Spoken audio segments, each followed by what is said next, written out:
हाय, hello, नमस्कार. मी Pranjali Sneha Sunil. Big boss मराठीचा संपूर्ण सीझन तुम्ही एन्जॉय करतच असाल. तर बिग बॉस मराठीचा दुसरा दिवस आपण 5 मिनिटांमध्ये जाणून घेऊयात. तर पहिल्याच दिवशी बिग बॉसने सांगितलेलं ह्या वर्षी बिग बॉस करन्सी नाही, तर बिग बॉसचं रेशनिंग कार्ड असणार आहे. तर बिग बॉस रेशनिंग कार्ड कमवण्यासाठी सर्व घरातल्यांना टास्क खेळावे लागणार आहेत. तर पहिलाच टास्क असा होता, की ज्यांनी नशिबाचं नाव निवडलंय त्यांना हा खेळ जज करायचा होता. तर त्यांनी मेहनतीचा दार निवडलाय तर त्यांनी हा खेळ खेळायचा होता.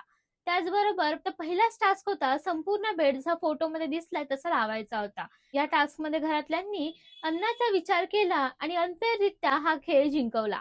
तर दुसरा खेळ असा होता की भांडी घासून ती फोटोमध्ये दिसतील तशी ती मांडायची होती. या गेममध्ये सुद्धा सगळ्या खेळाडूंचं एकमत झालं आणि हा सुद्धा गेमचा निर्णय अनफेअररित्या देण्यात आला.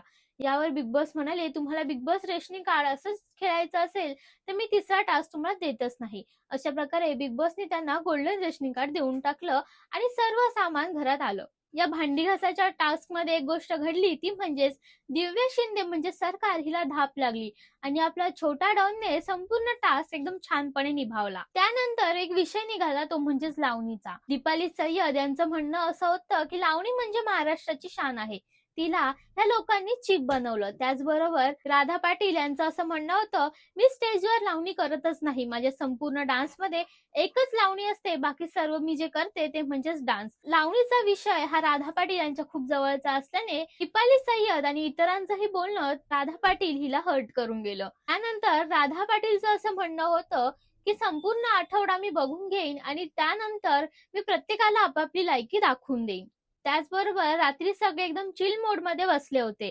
बिग बॉसच्या घरात गायक असल्यामुळे प्रत्येक गायकाने आपापला कम्फर्ट झोन निवडून 2 ग्रुप बनवले आणि गाण्याच्या मैफिली 2 टोकावर चालू होत्या. दुसऱ्या दिवशीची सकाळ सगळ्या स्पर्धकांनी एन्जॉय केली. त्यानंतर छोटा काळू डॉनने सगळ्यांना तिळगुळ देऊन संक्रांतीच्या शुभेच्छाही दिल्या. घर म्हटलं की भांड्याला भांड वाजतंच. हाताची 5ही बोटं सारखी नसतात. त्याचप्रमाणे घरातल्यांच्या सगळ्या सवयी या काही सारख्या नाहीत.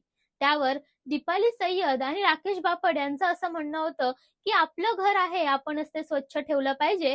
नीटनेटकेपणा हा असलाच पाहिजे आणि ज्या वस्तू आहेत त्या त्याच जागी असल्या पाहिजेत. त्यानंतर दुपारच्या जेवणाचा विषय आला.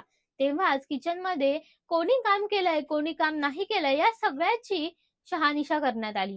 त्यात थोडे वाद झाले, काही खटकेही उडाले. तर या वादानंतर सर्व घरातल्यांनी एकत्र बसून सहमताने आपापली कामं वाटून घेतली. तर पुढच्या भागात पाहायला मिळणार आहे की कोणी कोणी कामं आपली प्रामाणिकपणे केली आहेत आणि कोणी नाही केली आहेत. तर पाहायला विसरू नका बिग बॉस मराठी सीझन 6 दररोज रात्री 8 वाजता फक्त आपल्या कलर्स मराठीवर आणि कधीही आपल्या जिओ हॉटस्टारवर. त्याचबरोबर बिग बॉस मराठीच्या सर्व भागांमध्ये काय झालं हे 5 मिनिटात जाणून घ्यायचं असेल तर मराठी फ्लॅशला फॉलो करायला विसरू नका.